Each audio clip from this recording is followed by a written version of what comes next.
Assalamualaikum warahmatullahi wabarakatuh. Alhamdulillah wa syukrulillah, la haula wa la quwata illa billah. Alhamdulillah, bersyukur kepada Allah Azza wa Jalla. Salawat dan salam untuk Nabi kita, Nabi Muhammad sallallahu alaihi wasallam.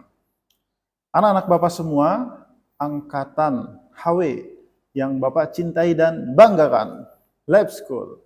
Baik, video ini khusus Bapak buat untuk kalian dalam rangka pembahasan kisi-kisi penilaian tengah semester PTS 1 tahun pelajaran 2024-2025.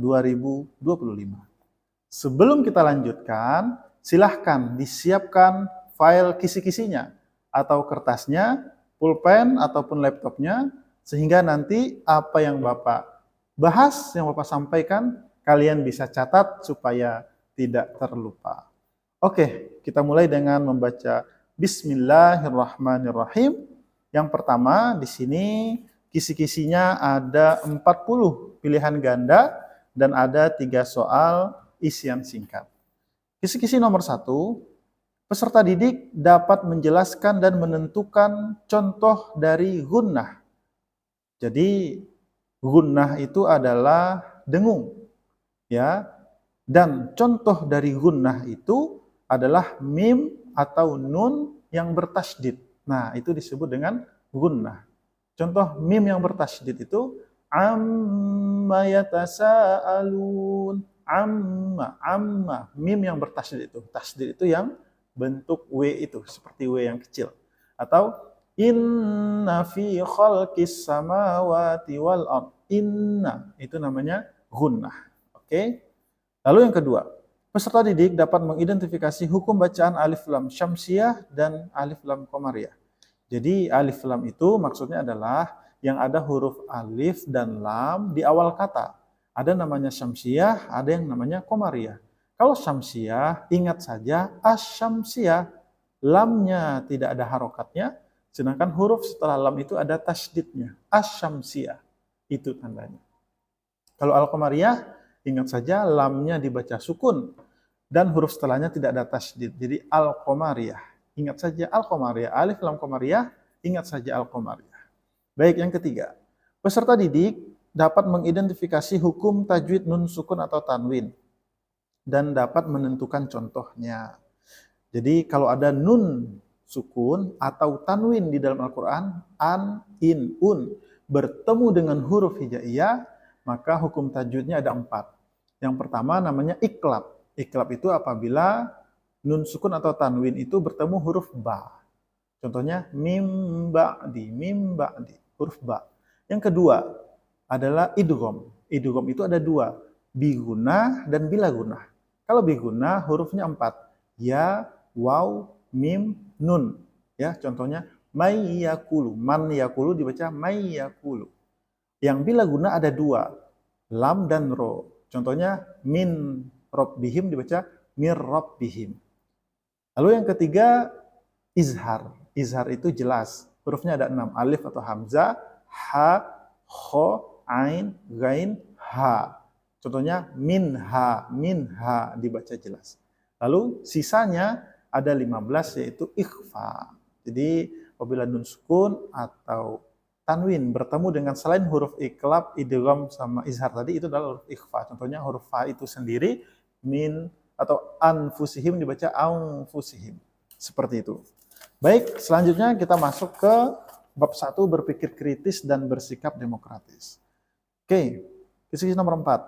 Peserta didik dapat mengetahui orang yang bisa melihat tanda-tanda kebesaran Allah dalam penciptaan langit dan bumi berdasarkan Al-Qur'an surat Ali Imran ayat 190 sampai 191.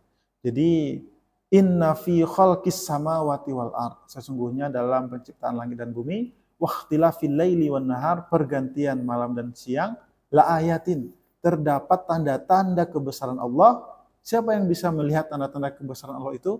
Liulil albab, yaitu bagi orang yang berakal. Jadi itu jawabannya. Nomor 5. Peserta didik dapat menunjukkan 2 indikator ulil albab berdasarkan Al-Quran Surat Ali Imran ayat 190 sampai 191. Jadi ulil albab di ayat 190 itu dijelaskan pada ayat 191. Siapa orang yang berakal itu? Ada dua indikatornya. Yang pertama, alladzina yadhkurunallaha qiyaman wa qu'udan wa 'ala junubihim, yaitu orang-orang yang senantiasa mengingat Allah, baik sambil berdiri, sambil duduk, atau sambil berbaring. Artinya kapanpun, dimanapun, selalu ingat Allah. Lalu indikator yang kedua adalah wa yatafakkaruna fi khalqis samawati wal ard, memikirkan, mendalami, mempelajari apa yang Allah ciptakan di langit dan di bumi. Itu dua indikator ulil albab. Lalu yang keenam, peserta didik dapat mengidentifikasi surat dan ayat yang membahas tentang berpikir kritis. Ini tentu saja ayat yang membahas tentang berpikir kritis yang sudah kita bahas, yaitu surat Ali Imran ayat 190 sampai 191. Yang ketujuh, peserta didik dapat menerjemahkan sebagian penggalan ayat yang terdapat dalam Al-Quran surah Ali Imran ayat 191. Nah, kalian sudah bawa minta untuk menghafalkannya, dan nanti akan ditanya penggalan ayat bagian akhirnya. Di antaranya, Rabbana ma khalaqta subhanaka faqina azabannar. Rabbana, ya Tuhan kami, ma tidaklah khalaqta, engkau menciptakan hadza, semua ini batilah, sia-sia. Subhanaka, maha suci engkau. Rabbana, ya Tuhan kami, faqina azabannar, lindungilah kami dari azab neraka. Gitu ya. Lalu nomor 9 dan nomor 8, peserta didik dapat menjelaskan isi kandungan Ali Imran ayat 159. Nah, Ali Imran ayat 159 itu fabima rahmatin minallahi lintalahum, sampai selanjutnya wasawirhum fil amr. Jadi yang kita garis bawahinya adalah wasawirhum fil amr, yaitu isi kandungannya yaitu tentang demokrasi, ya, bersikap demokratis. Lalu yang ke-9, peserta didik dapat menerjemahkan penggalan Al-Quran surat Ali Imran ayat 159 yang berbunyi fazan ghalizal qalbi. Jadi memang di ayat 159 itu, di awal itu, fabima rahmatim minallah linta lahum walau kunta fazan ghalizal qalbi lam faddu min haulik. Jadi karena berkat rahmat dari Allah, engkau berlemah lembut kepada mereka, wahai Muhammad, kata Allah, walau kunta, dan seandainya kamu, fazan, bersikap keras, ghalizul qalbi, berhati kasar, lam faddu, sungguh mereka akan menjauh min haulik, dari sekitarmu. Jadi fazon itu bersikap keras, ghalizul qalbi, berhati kasar, itu artinya. Yang ke-10, peserta didik mampu menjelaskan sebuah hadis yang diriwayatkan oleh Abu Nu'am dari Ibnu Abbas tentang perintah memikirkan ciptaan Allah dan larangan memikirkan tentang zat Allah itu sendiri. Ini memang hadisnya berbunyi tafakkaru fi khalqillah wala tafakkaru fi dzatillah.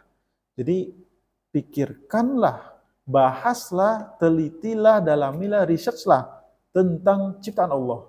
Wala tafakkaru, tapi jangan sekali-kali memikirkan, membahas, mendalami tentang Allah itu sendiri. Karena kita tidak memiliki kemampuan yang cukup untuk meneliti tentang Allah, melainkan ilmunya dari Al-Quran dan hadis. Di luar itu kita tidak ada informasi. Karena kita ini makhluk yang diciptakan oleh Khalik Allah Azza wa Jalla. Oke, berikutnya, bab berikutnya, iman kepada hari akhir.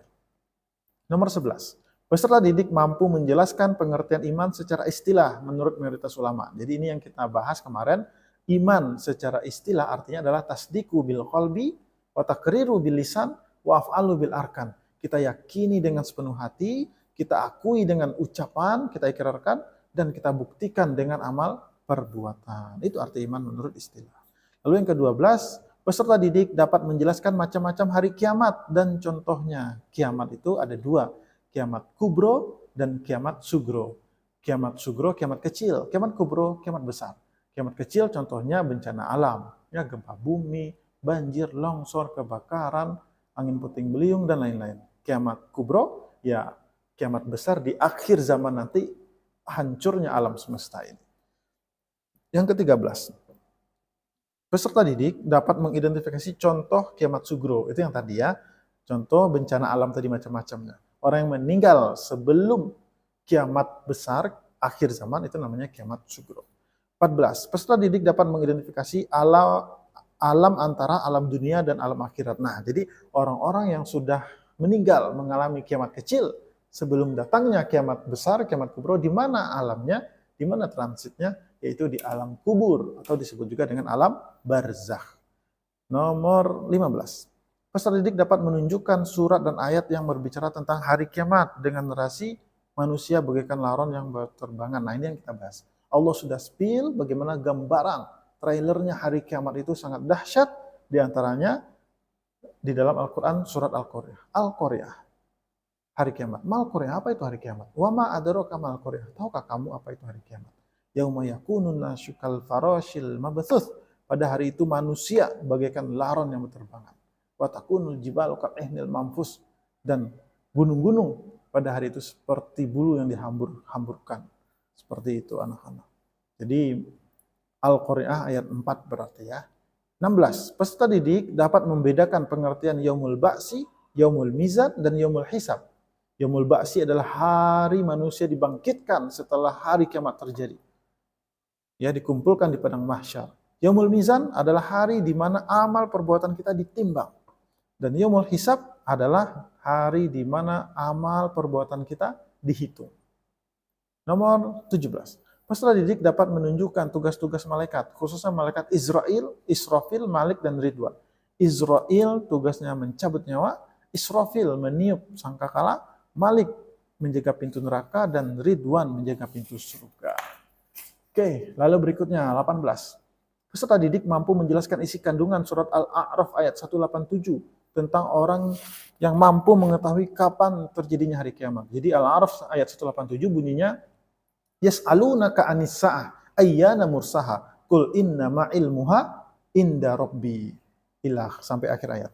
Jadi di surah Al-A'raf ayat 187 ini, ya, mereka bertanya kepadamu Muhammad tentang hari kiamat. Kapan terjadinya hari kiamat? Lalu katakanlah, kata Allah, sesungguhnya yang mengetahui tentang hari kiamat itu hanyalah Allah Subhanahu wa taala. Nomor 19. Peserta didik dapat menunjukkan dalil Al-Quran yang membahas tentang semua perbuatan manusia sekecil apapun akan dipertanggungjawabkan di hadapan Allah di akhirat kelak. Faman ya'mal misqala dzarratin khairan yara wa man ya'mal misqala dzarratin syarran yara. Itu ayatnya, ya. Surat Al-Hujurat ayat 11 sampai 12. Lalu berikutnya yang ke-20. Peserta didik dapat mengidentifikasi minimal 7 tanda-tanda kiamat kubro.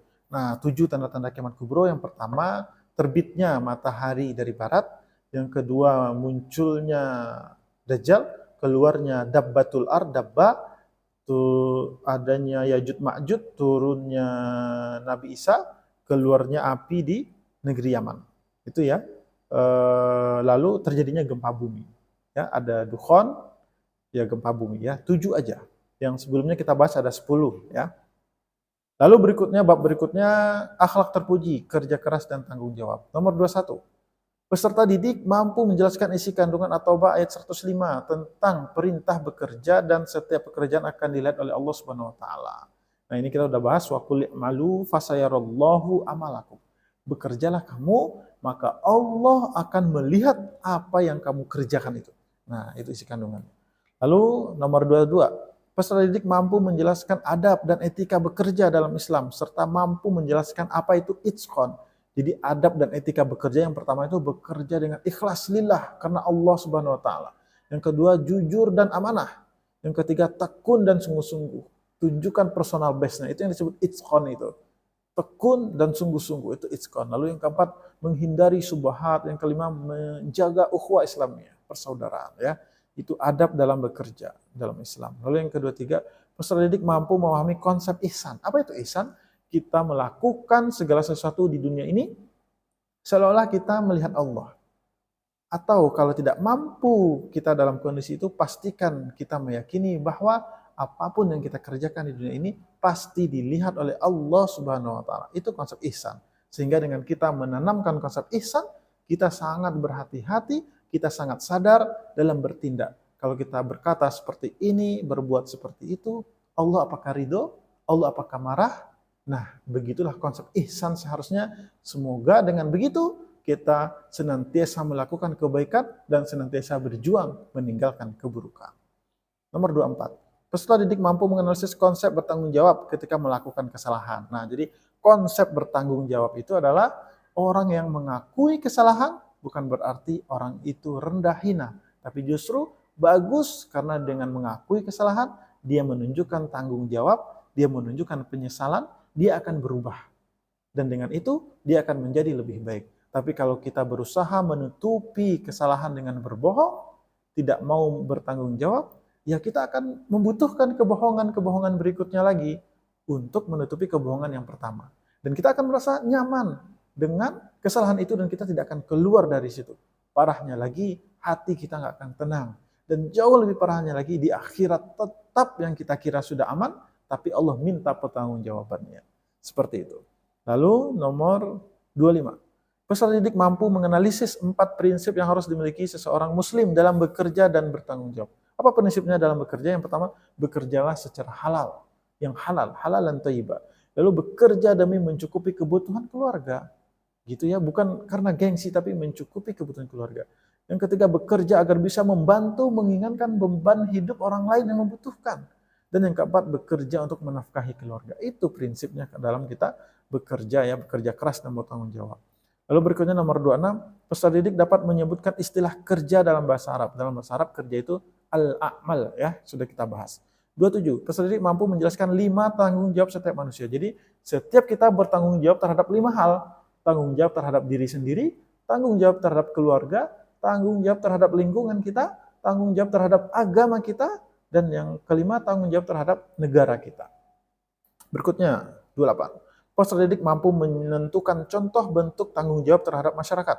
Tanggung jawab terhadap masyarakat, lingkungan, yaitu kita dituntut untuk bisa menjaga persatuan dan kesatuan. Ya, kita jaga persatuan, kesatuan, kerukunan. Kalau bisa, kita amar ma'ruf nahi mungkar, kita ajak berbuat baik, dan kita cegah orang supaya tidak berbuat buruk. 29. Peserta didik mampu menganalisis isi kandungan At-Tahrim ayat 66 tentang tanggung jawab dalam menjaga diri dan keluarga dari api neraka. Jadi At-Tahrim ayat 66 ini diantara penggalannya, ku amfusakum wa ahlikum naro. Jagalah, lindungilah, peliharalah dirimu dan keluargamu dari api neraka. Itu tanggung jawab kita. Apa tanggung jawab kita terhadap diri dan keluarga? Menjaganya supaya tidak masuk ke dalam api neraka. 30. Peserta didik mampu menjelaskan bentuk tanggung jawab terhadap agama. Apa tanggung jawab kita terhadap agama kita? Pertama, kita pelajari, kita dalami, kita pahami. Apakah cukup sampai di situ? Tidak. Yang kedua, tanggung jawab kita adalah kita amalkan. Lebih mulia lagi yang ketiga, kita syiarkan, kita dakwahkan, kita ajak orang lain untuk sama-sama dalam berbuat kebaikan tersebut. Selesai. Lalu yang terakhir, pernikahan dalam Islam. Yang pertama, nomor 31. Peserta didik mampu menjelaskan fungsi dan tujuan pernikahan di dalam Islam. Tentunya yang pertama, menciptakan keluarga yang sakinah, mawaddah, dan warahmah. Yang kedua, untuk mendapatkan keturunan. Yang ketiga, tentunya supaya terhindar dari perbuatan zina. Yang keempat, tentunya supaya kita ya hidupnya lebih harmonis, lebih tentram, lebih nyaman. Dan yang kelima, menyalurkan naluri keibuan, kebapaan, seperti itu. Dan kita menjadi lebih terlindungi. Lalu berikutnya yang ketiga dua, peserta didik mampu menganalisis sikap yang harus dilakukan seseorang ketika hendak menikah, akan tetapi belum siap secara finansial, agar tidak terjerumus dalam kemaksiatan. Ini laki-laki maksudnya ya. Berarti apa yang dilakukan? Maka sembari kita menyiapkan diri secara finansial, mencari pekerjaan yang layak, penghasilan yang tetap, kita memperbanyak puasa, kata Nabi Muhammad SAW. Karena puasa itu adalah remnya, ya, supaya kita bisa mengendalikan nafsu kita. Lalu berikutnya nomor 33. Peserta didik mampu menjelaskan konsep mahram berdasarkan sebab pernikahan dan pertalian darah. Jadi kita dilarang menikahi seseorang karena dua sebab tadi, pernikahan dan pertalian darah. Karena pernikahan, maka kita tidak boleh menikahi mertua kita, seperti itu. Karena pernikahan. Kalau pertalian darah, ya kita tidak boleh menikahi ibu, adik, ya seperti itu ya. Jadi penyebab seseorang itu dilarang menikah seseorang karena disebabkan adanya pernikahan ataupun pertalian darah. Lalu 34. Peserta didik mampu menjelaskan 5 hukum pernikahan berdasarkan kondisi seseorang tersebut. Jadi ada 5. Wajib. Seseorang dikatakan wajib menikah apabila dia sudah mampu secara finansial, lahir dan batin, dan dikhawatirkan kalau tidak segera menikah, dia akan terjerumus ke dalam kemaksiatan. Maka wajib baginya untuk menikah. Dia udah mampu, dia udah mapan. Kerjanya pacaran terus. Maka wajib baginya untuk menikah. Kalau enggak, berdosa dia. Karena pacaran itu membuat dosa. Yang kedua, Sunnah menikah. Kapan menikah itu menjadi sunnah? Ketika dia sudah mampu menikah lahir batin, tapi dia tidak terjerumus ke dalam dosa. Dia bisa menjaga dirinya, rajin puasa, tidak pacaran. Tapi walaupun begitu, tetap disunnahkan lebih baik baginya menikah. Ketika makruh. Kapan nikah itu menjadi makruh? Ketika memaksakan diri, belum siap secara lahir batin, pengen untuk nikah, belum mampu memberi nafkah, segera menikah. Nah itu memaksakan diri. Makruh sebaiknya jangan. Disiapkan diri dulu. Yang keempat, haram menikah. Kapan menikah itu menjadi haram? Ketika niatnya untuk membunuh, untuk balas dendam, untuk menyakiti pasangannya, itu nggak boleh, haram hukumnya. Dan yang kelima, mubah. Mubah itu boleh. Ini hukum awalnya, hukum aslinya, hukum asal nikah itu mubah. Boleh menikah, boleh tidak menikah. Tapi ketika kondisi-kondisinya berubah, maka yang 5 tadi menentukan hukum dari pernikahan untuk seseorang. Tergantung kondisinya. Lalu nomor 35, peserta didik mampu menganalisis hukum pernikahan wajib. Nah itu tadi, wajib itu dia sudah mampu lahir batin dan dikhawatirkan berbuat dosa, maka wajib baginya menikah. 36, peserta didik mampu menentukan makna sakinah, mawaddah, dan rahmah sebagai tujuan dari pernikahan. Sakinah itu tentram, tenang. Mawaddah itu keluarganya penuh rasa cinta. Dan rahmah itu keluarganya penuh dengan rasa kasih sayang. 37, peserta didik mampu menjelaskan ancaman dari hadis Nabi yang berbicara tentang bahwa pernikahan adalah sunnah Nabi. Jadi Nabi bersabda, an-nikah sunnati, nikah itu sunnahku. Faman raghiba an sunnati falaysa minni. Maka siapa saja yang benci, yang tidak menyukai sunnahku, yang tidak suka menikah, yang tidak mau menikah, yang membenci pernikahan, maka bukan golonganku, bukan umatku, kata Nabi. Itu ancaman bagi orang yang tidak mau menikah tanpa ada sebab, nggak mau menikah. Maka nikah itu adalah sunnahku, kata Nabi. Diancam orang yang nggak mau menikah, bukan umatku. Lalu berikutnya 38. Peserta didik mampu mengidentifikasikan perbuatan halal yang tidak disukai oleh Allah. Perbuatan halal yang Allah tidak suka adalah talak. Talak itu cerai. Cerai itu perbuatan halal, tapi Allah tidak suka. Selagi bisa tidak cerai, jangan cerai. Tapi kalau sudah menyangkut keselamatan, ya, sudah menyangkut jiwa, nyawa dan segala macam, maka cerai adalah yang terbaik, halal, boleh. Ya. Lalu berikutnya 39. Peserta didik mampu menjelaskan rukun pernikahan. Nah, rukun pernikahan itu ada 5. Calon suami, calon istri, ada wali, ada 2 orang saksi laki-laki dan ijab kabul. Itu rukun nikah. Kalau mahar itu wajib nikah, wajib ada dalam sebuah pernikahan. Nomor 40, peserta didik mampu menyebutkan tujuan dan hikmah dari pernikahan. Nah ini tadi juga di awal sudah disinggung, tujuan dan hikmah dari pernikahan diantaranya tadi membentuk keluarga yang sakinah, mawaddah, warahmah. Yang kedua mendapatkan keturunan, yang ketiga menjaga diri dari kemaksiatan, yang keempat supaya hidup lebih tentram, lebih aman, lebih tenang, yang kelima menyalurkan naluri keibuan, kebapaan, dan bahkan ada penelitian membuat kita usianya lebih panjang, lebih sehat. Itulah 40 kisi-kisi. Kalau terlalu cepat, kalian ulang-ulang saja. Lalu yang isian singkat nomor 1. Peserta didik mampu menerjemahkan arti penggalan Al-Quran surah Al-Imran ayat 190 sampai 191, yaitu ulil albab. Apa arti ulil albab? Nah, kalian cari tahu sendiri itu. Orang-orang yang berakal. Yang kedua, peserta didik mampu menerjemahkan penggalan Al-Qari'ah ayat 1 sampai 5.